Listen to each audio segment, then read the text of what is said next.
Transparency International has published their ever-famous CPI, or Corruption Perceptions Index, yet again. This year saw some fantastic moves, both upwards and downwards.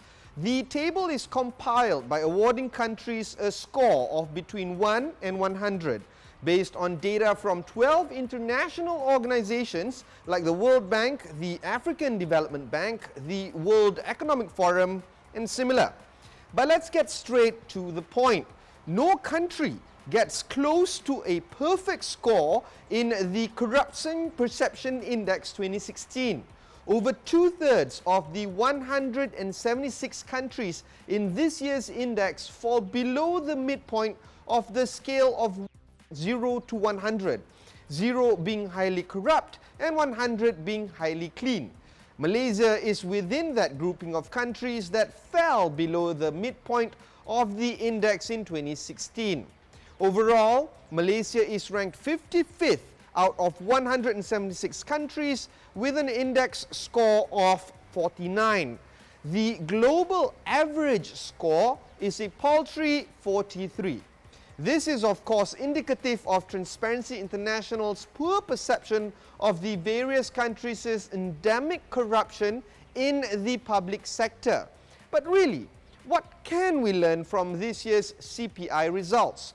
According to TI, this year's results highlight the connection between corruption and inequality. Both feed off each other to create a vicious cycle between corruption, unequal distribution of power in society, and unequal distribution of wealth. The interplay between corruption and inequality also feeds populism.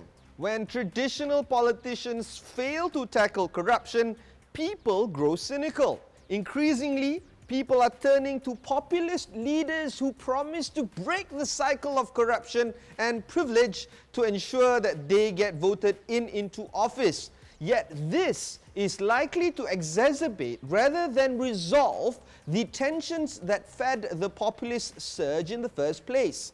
People frequently face situations of bribery and extortion, rely on basic services that have been undermined by the misappropriation of funds. They confront official indifference when authorities that are on the take, and they themselves are now going to face big, grand corruption.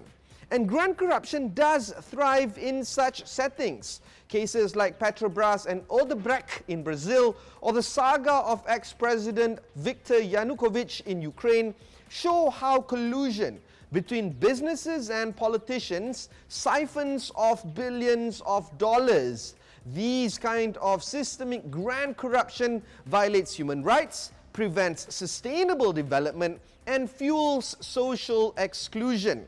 But what does it take for the higher ranked countries to thrive that lower countries do not? Higher ranked countries tend to have higher degrees of press freedom, access to information about public expenditure, and stronger standards of integrity for public officials, not including independent judicial systems. Now, what do you think about the Corruption Perception Index? Let me know in the comments below. I'm Ibrahim Sani. Thanks for watching and goodbye.